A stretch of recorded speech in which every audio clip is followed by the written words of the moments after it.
Les acheteurs ont fait partie de mon cacao, 10 tonnes, multiplié par 2800, ça fait 28 millions. Mais regardez mon état où je suis assis. Actuellement, je ne vois pas clair. Je ne vois pas clair. Les deux yeux là sont fermés par manque de médicaments. Je suis diabétique. Plus de 2 millions de tonnes produits par an. Dans ces dernières années, la Côte d'Ivoire occupe une place prépondérante dans le secteur de l'agriculture, principalement dans le cacao. Nous sommes dans la politique agricole et nous ouvrons ce numéro avec cette vidéo qui m'a été parvenue, qui a beaucoup attiré mon attention et qui d'ailleurs fait le tour des réseaux et qui a beaucoup touché mon intérieur. Comment expliquer que ceux qui sont à la base du développement dans le secteur de l'agriculture en Afrique, principalement dans le secteur du cacao, croupissent et périssent dans la misère? Je vous laisse écouter cette vidéo en entièreté et nous allons en parler. Je suis en Côte d'Ivoire, toujours en Côte d'Ivoire. Je suis un planteur.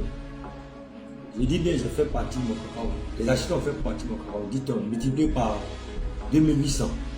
Ça fait combien? Ça fait 28 millions.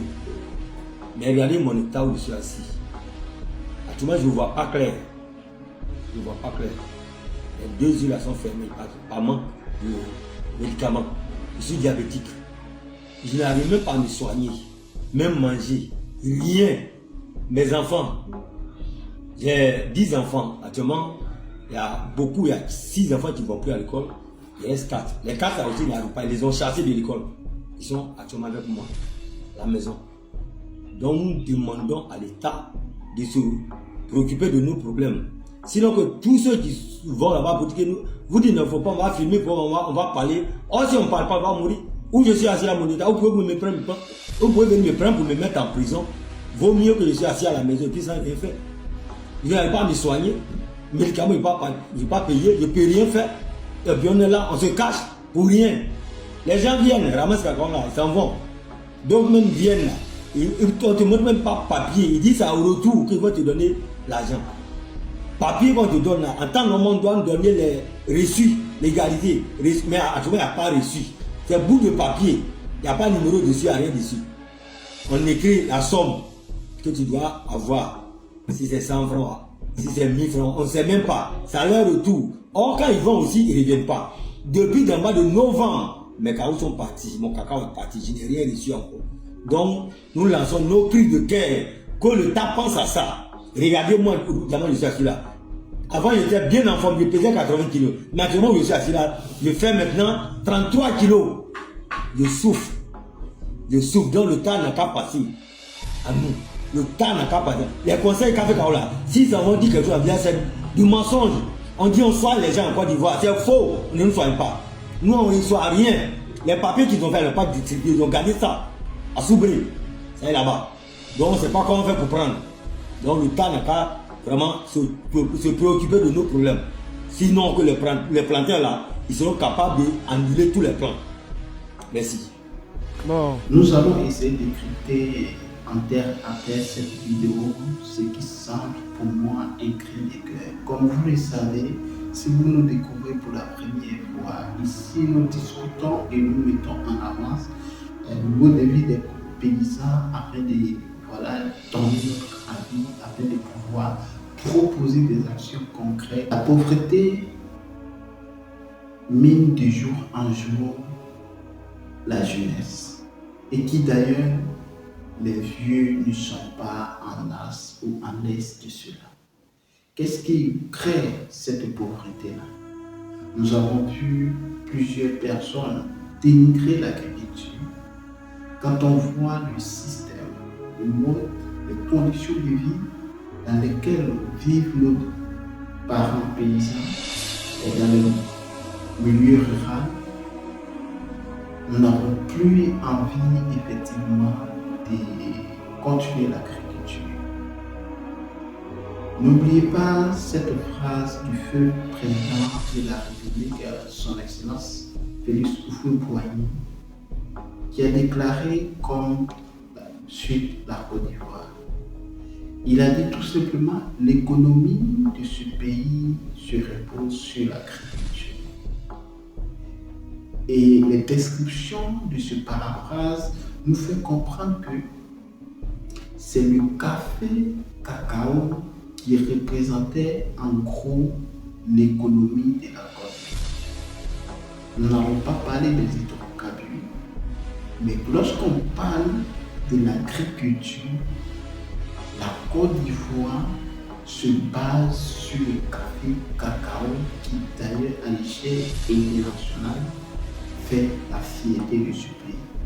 Récemment, le salon qui a été organisé à Paris, dont la Côte d'Ivoire a été l'invité d'honneur et qui d'ailleurs a ramené plusieurs prix lors de ce programme, il faut comprendre tout simplement que les stratégies qui sont derrière le secteur du cacao est mondiale et il va de l'avenir de tous. Si vous êtes fils de producteurs, si vous êtes fils de paysans, fils d'acheteurs, ou vous êtes tout simplement dans le secteur du cacao, cette vidéo doit vous toucher. Dans cette vidéo, nous allons parler de la pauvreté des producteurs de cacao, de la pauvreté des paysans, de la pauvreté des cacaoculteurs, tout ça. Qu'est-ce qui crée la pauvreté dans le secteur du cacao? La vidéo que nous avons vue en décryptage terre à terre, le monsieur ayant produit et récolté produits séchés et tout vendus, le monsieur a réussi à obtenir 10 tonnes de cacao qui, depuis le mois de septembre, ces fèves ont été vendues. Ce monsieur me semblait un peu plus familier, mais bon, en commentaire, si vous retrouvez le nom de ce monsieur, évidemment, vous pouvez mettre en commentaire. Et pourquoi pas, si vous pouvez aider, c'est le moment d'intégrer l'association Pied du Fouet que je vais révéler plus tard. Alors, le cri de cœur de ce monsieur me touche sincèrement parce que j'ai quelques amis, quelques connaissances qui m'ont contacté et ils faisaient face à ces mêmes difficultés. Comment quelqu'un qui est censé obtenir plus de 28 millions de francs CFA se retrouve délaissé dans un état très critique? Et quand vous voyez la morphologie de ce monsieur, ça donne les larmes. Le monsieur étant malade, n'arrive pas à se soigner. Ses 6 enfants déscolarisés et les 4 même qui continuent, il y a un problème encore.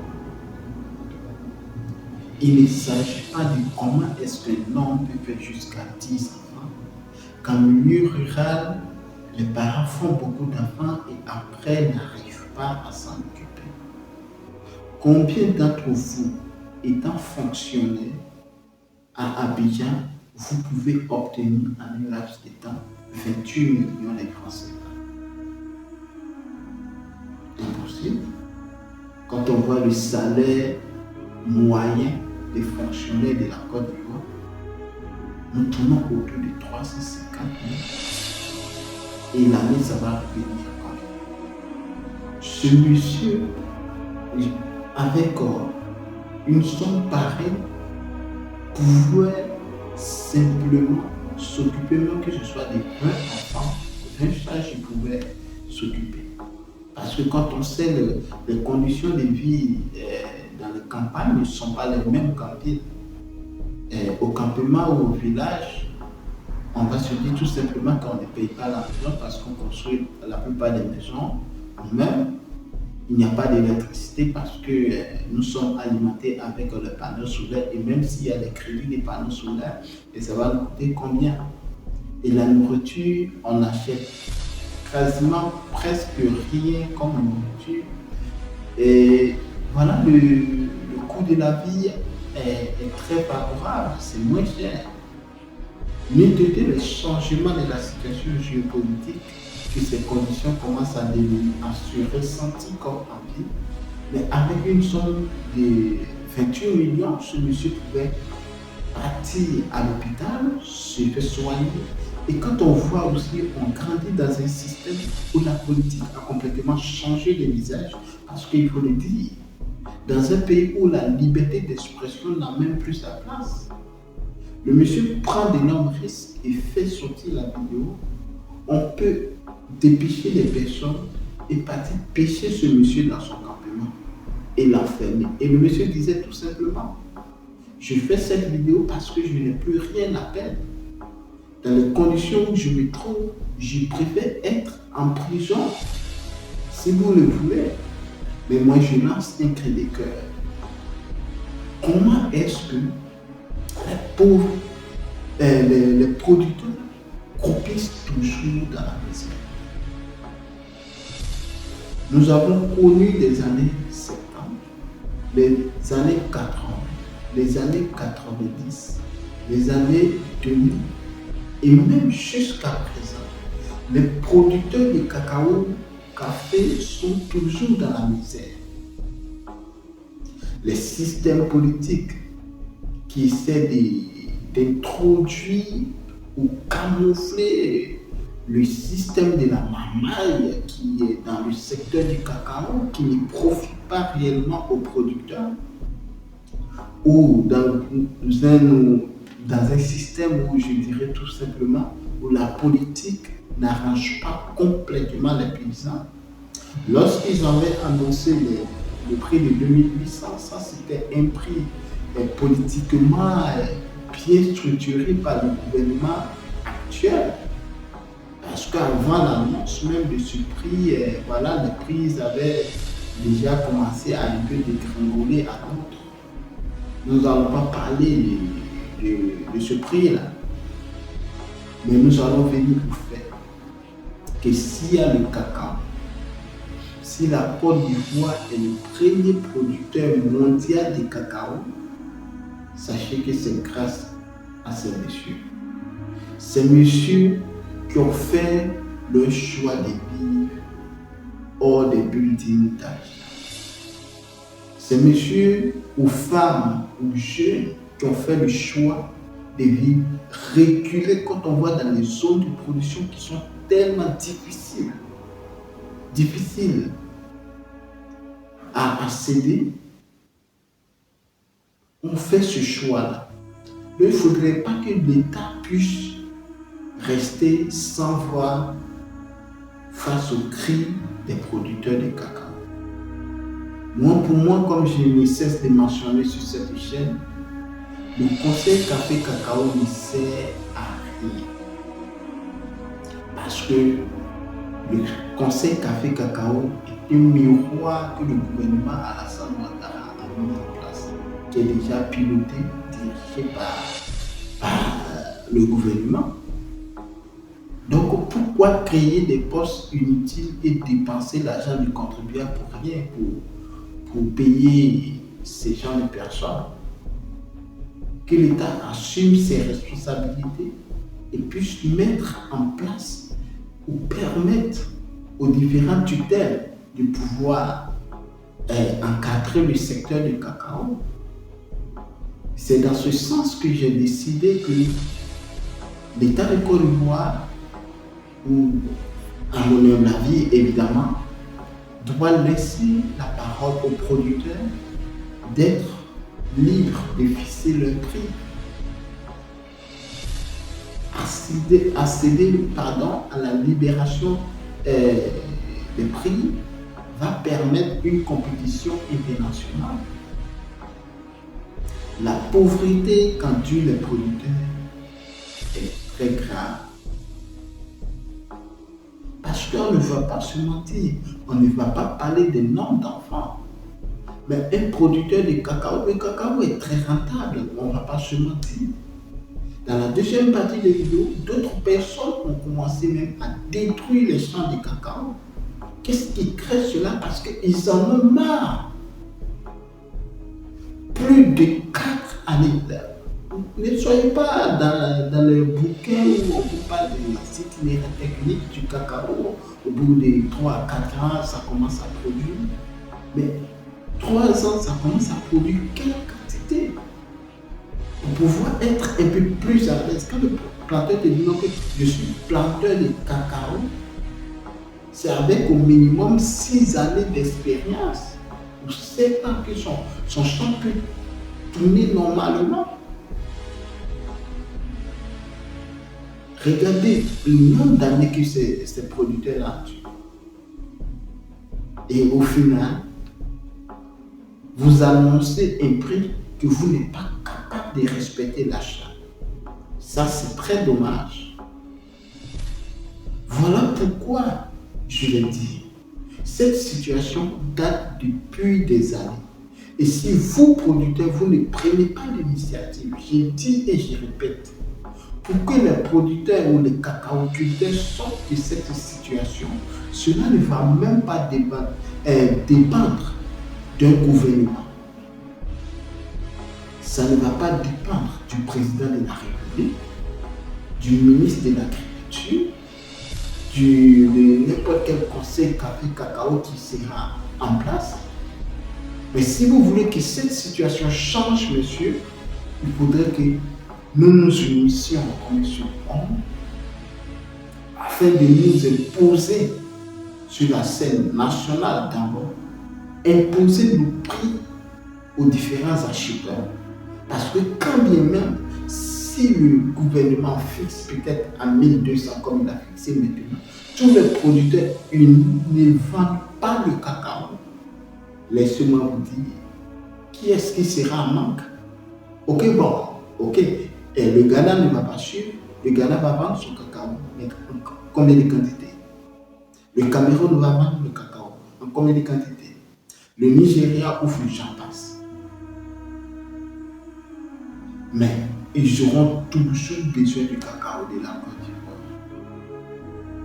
Et donc, si nous serrons les coudes et nous disons non, que ce prix ne nous arrange pas, et nous, producteurs, on s'assoit ensemble et nous, on fixe leur prix. Et ces prix doivent être respectés et qu'on n'accepte pas qu'on vienne dans nos différents campements prendre nos cacao à crédit. Parce qu'il y a une chose, chers producteurs, que vous devez savoir. Même si vous dites que, malgré ces difficultés, j'ai cueilli ces fèves de cacao, si je laisse trop longtemps, ça va commencer à se gâter entre mes mains, comme on le dit, pourrir entre mes mains. C'est mieux de vendre.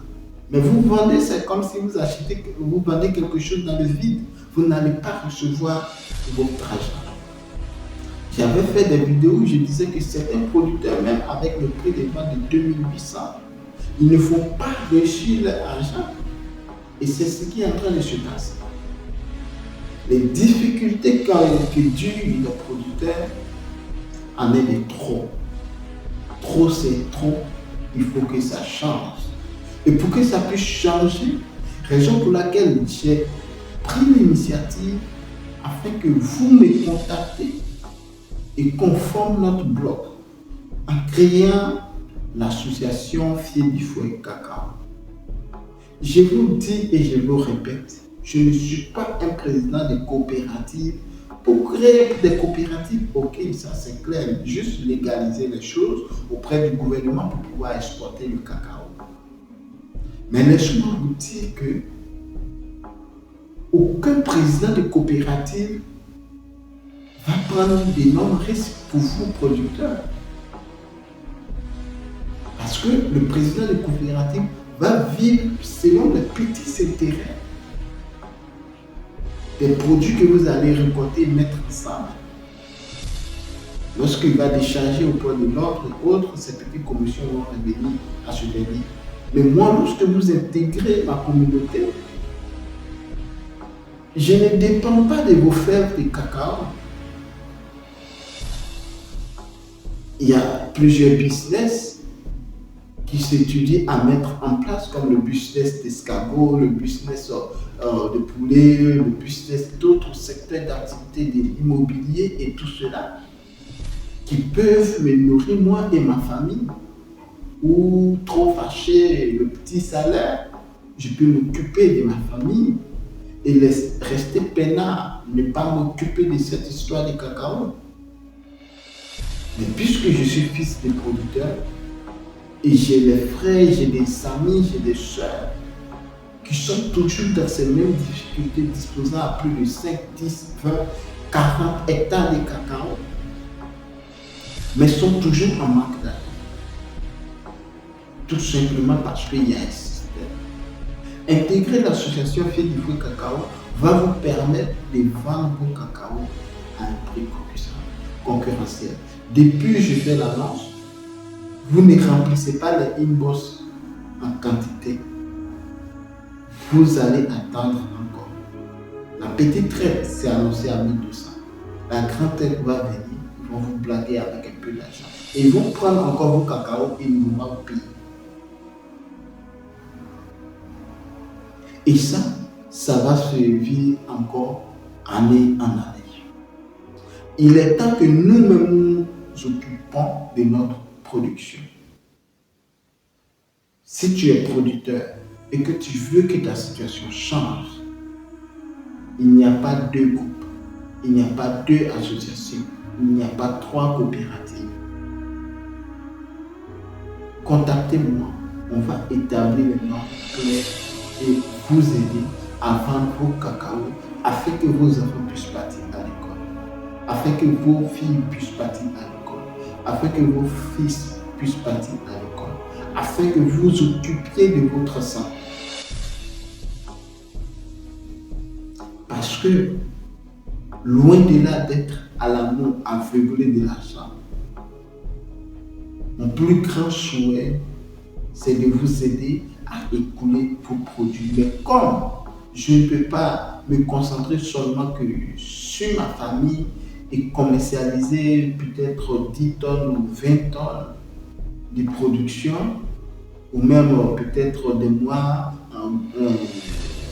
tournant autour de 50 tonnes de production, j'ai préféré que dans cette même communauté, tout le monde intègre cette association-là et partage cette nouvelle, cette bonne nouvelle-là. C'est-à-dire, vous passez par l'association Fier du Fruit Cacao, vous avez des garanties des acheteurs et cet argent vous revient. Je pourrais lui dire que certaines coopératives dont vous êtes membre, qui d'ailleurs vous ne voyez ni la queue ni la tête, et qui d'ailleurs vous croupissez toujours dans les mêmes difficultés, et que certaines personnes viennent de créer des coopératives afin de pouvoir voler des bénéfices qui doivent vous revenir. Ici, 100 francs, c'est 100 francs. 200, c'est 200. Je prends la peine de parler de terre à terre. Sinon, je vais rentrer dans des thèmes plus techniques de commercialisation, vous bluffer avec les gros mots français et cela ne va pas vous arranger. Qu'est-ce que je vais dire lorsque vous nous contactez et lorsque vous rentrez dans l'association Fier du Fruit Cacao? D'abord, quand tu rentres dans l'association Fier du Fruit Cacao, il y a des thèmes, il y a des nouvelles, il y a des formations dans la production pour améliorer la production, des formations de traitement, des formations dans le domaine de la transformation de ces fèves-là et vous assurer à commercialiser. Et tout le monde cherche à commercialiser. Même si nous vous formons dans la transformation, vous n'allez pas consommer le pot de cacao, le beurre de cacao. Donc plusieurs personnes vont venir vers vous, vous donner des formations et tout. Mais là, ce n'est pas l'ultime solution. L'ultime solution, c'est d'être sur toute la chaîne de valeur et que vous pouvez vendre vos cacao. Moi, j'ai décidé que tout producteur qui rentre dans mon association perçoit l'argent direct de l'usine d'où nous avons vendu le cacao. Je ne pourrais pas trop expliquer plus en détail dans ce canal, mais par des conférences, si vous m'appelez, on peut organiser des rendez-vous où nous allons vous détailler plus en clair. Avec l'agenda et autres, j'espère que le bon Dieu nous permettra de pouvoir organiser des conférences qui vont permettre de pouvoir éclaircir les horizons Le cacao est un secteur très rentable. Savez-vous pourquoi vos fils quittent les campagnes? Savez-vous pourquoi vos fils refusent même les plantations quand on voit d'autres personnes en train de détruire ces plantations-là? Nous allons en parler en deuxième partie. Pourquoi est-ce que les producteurs sont déchaînés, sont en train de détruire ces plantations-là, soi-disant d'autres envenimeux par le vénère, soi-disant le cacao, une culture coloniale qui ne sert à rien. Le cacao est une culture coloniale qui a pour but d'appauvrir les producteurs et d'enrichir l'Occident. Certes, cette situation peut changer parce que nous avons la matière première. Et si nous savons mettre des systèmes en place pour manipuler cette matière première, nous pouvons avoir d'énormes sources de revenus. Donc, nous allons en parler dans la deuxième partie de cette vidéo. Sur ce, vous vous demandez qui suis-je? Je suis Kwame Ferdinand, je suis agripreneur et je suis négociant de matières premières spécialisé dans le cacao, le café, les noix de cajou, le palmier à huile. Je suis également négociant de céréales. Sur cette chaîne, nous parlons de business, nous parlons d'entrepreneuriat, surtout de l'entrepreneuriat agricole. Nous parlons de la politique agricole. Nous plongeons au cœur des paysans, producteurs de matières premières, afin de connaître leur quotidien, partager les cris des cœurs et obtenir une certaine réponse qui pourront être plus favorables par notre canal afin de commercialiser les faits des différents producteurs. Nous mettons l'accent sur l'éducation entrepreneuriale christocentrique sans tabou.